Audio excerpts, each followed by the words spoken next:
Kisah pilu pedagang es lansia di Oki Sumsel, dipalak di depan sekolah dan tewas ditikam.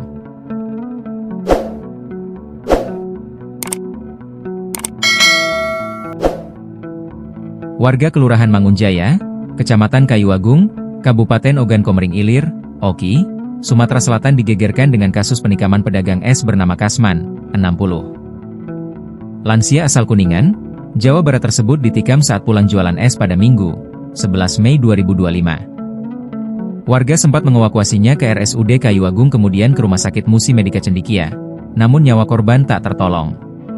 Kini, jenazah telah dibawa ke kampung halamannya di Kuningan untuk dimakamkan. Salah satu warga bernama Andani, mengatakan pelaku penikaman bernama Leo, 34, telah ditangkap. Sekitar jam 15 WIB tadi jenazah sudah dibawa pulang ke rumahnya di daerah Kabupaten Kuningan. Bebernya, Senin, 12 Mei 2025, dikutip dari tribunsumsel.com. Jenazah sempat disalatkan di Masjid Al-Karim Kelurahan Mangunjaya dan para warga merasa kehilangan.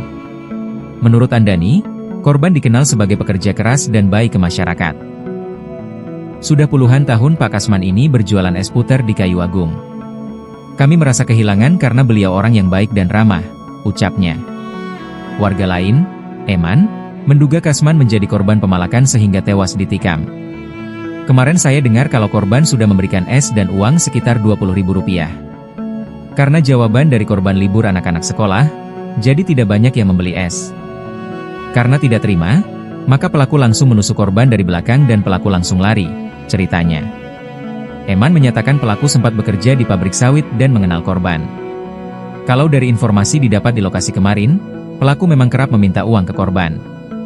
Karena mereka berdua sama-sama kenal dan dahulu sempat tinggal tetanggaan di Kelurahan Mangunjaya.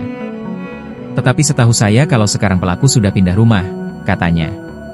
Kapolres Oki, AKBP Eko Rubianto, penikaman terjadi saat korban pulang dari berdagang es di depan SMKN 1 Kayuagung.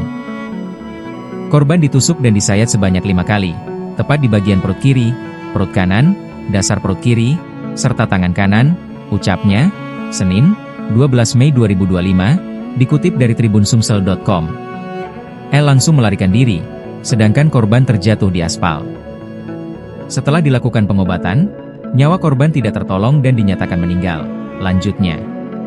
Penangkapan terhadap pelaku dilakukan beberapa jam setelah kejadian.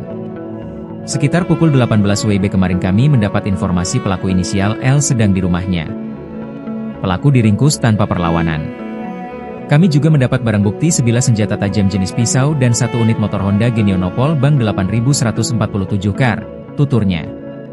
Kronologi penikaman masih diselidiki dan pelaku sedang menjalani pemeriksaan. Motif pelaku masih pendalaman. Kami akan mengungkap secara tuntas latar belakang kejadian ini dan menindak tegas pelaku sesuai hukum yang berlaku, tukasnya. Akibat perbuatannya, L dapat dijerat pasal 351 ayat 2 KUHP tentang penganiayaan berat. Terancam hukuman penjara paling lama 5 tahun, pungkasnya.